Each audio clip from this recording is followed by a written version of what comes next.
Muchas gracias a todos por venir. Es un placer para mí estar hoy compartiendo este momento con vosotros y junto a Alexandra. En primer lugar, quería dar las gracias a la organización por haber montado todo esto, porque es un trabajazo enorme.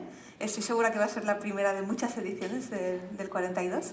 También quería agradecer a la editorial PUC, que es la editora del libro que vamos a presentar hoy aquí, de Lore, y también a las librerías editoriales que están apoyando el evento. Y, por supuesto, muchas gracias a Alexandra por venir desde Estados Unidos. Gracias por estar aquí. Un aplauso, por favor, para ella.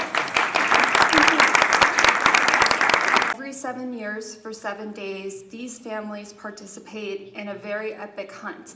And during that week, 9 of the Greek gods are cursed to walk the earth as mortal. And if one of these hunters, a member of a family like Lore, can kill one of the gods, they can take that god's power and immortality. But 7 years later, when the next hunt comes, they themselves will also be one of the hunted. So Lore has left this world behind. She wants nothing more to do with it after her tragic backstory alert. Her entire family is killed during the last hunt. But unfortunately, she's dragged back into it because the hunt this year is back in New York City and a wounded Athena shows up on her doorstep. The families as being kind of like a cult. Really that cult mentality where I love true crime and a very big subgenre is cult. So it's just the mentality of like, you know, being prevented from questioning it. It's very restrictive. They teach you everything you're supposed to know. And I think it shows a lot of courage on Lore's part to break out of that world and to be true to herself. Since I think a lot of characters end up with tragic backstories, including Lore. And she has probably my most tragic backstory of any character, which is really saying something. One of the reasons why a lot of characters have those tragic backstories is one, because it makes them instantly sympathetic because they've had to survive something, but two, when you're creating a character, one of the things you want to think about is what writers call the character's ghost. It's not necessarily, you know, her family was murdered, but it could be, it's just a big event in the character's past that has shaped them so completely that it's changed their outlook on the world or it's made them believe something that's not actually true. What's happened to them in the past? How does that then, you know, change the way they navigate through the world and how they interact with new people that they're meeting? And then as the story goes on, the events, they're constantly making choices in how they react to specific events that happen. And as the stakes build and build, they're having to make harder and harder and harder choices that reveal how they are or are not growing. So when I am writing a story, the very, very, very first thing I figure out is the main character's ghost and who they are at the end of the book, so I can build kind of a clear arc and really like throw them into hot water and see how they handle it.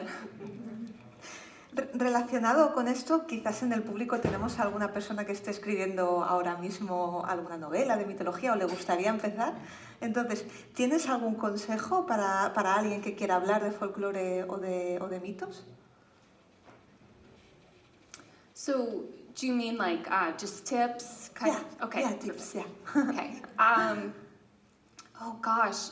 I always say it's so important to read all different kinds of genre. I mostly read fantasy. I'm very guilty of this, but I've started reading a lot more contemporary thrillers and mysteries because reading them has helped me learn how to better plot out twists and turns and red herrings. And I also read a lot of romance novels, which helps ingrain sort of that very familiar and wonderful romance arc. Yeah. So you learn so much by reading different genres. I think it's really important to kind of expand your horizons as much as possible. Dioses, mitos, leyendas del mundo clásico, incluso palabras y armas. ¿Ha habido alguna parte que te ha costado más difícil, o sea, que te ha costado más adaptar o que te ha resultado más difícil?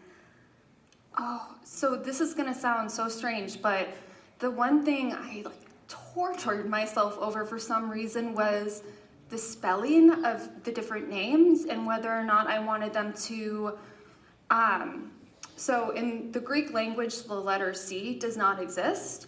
So it's really usually a K, but I was like, but then will people not recognize the more traditional romanization of the Greek? It's very complicated. It's very silly how obsessed I was with trying to figure out if I wanted to use Hercules or Heracles, or, it's twist your brain into knots. But I ended up, because I was just obsessing over this so much, I ended up emailing with a lot of classics professors and asking them for their opinion, especially with how to come up with the general family names. I wanted their opinion on if it made sense to use that specific surname as like descendant of Achilles or so on and so forth. I don't know why that was ended up being the hardest part, was just that very, very basic thing. It drove me bananas. It was terrible.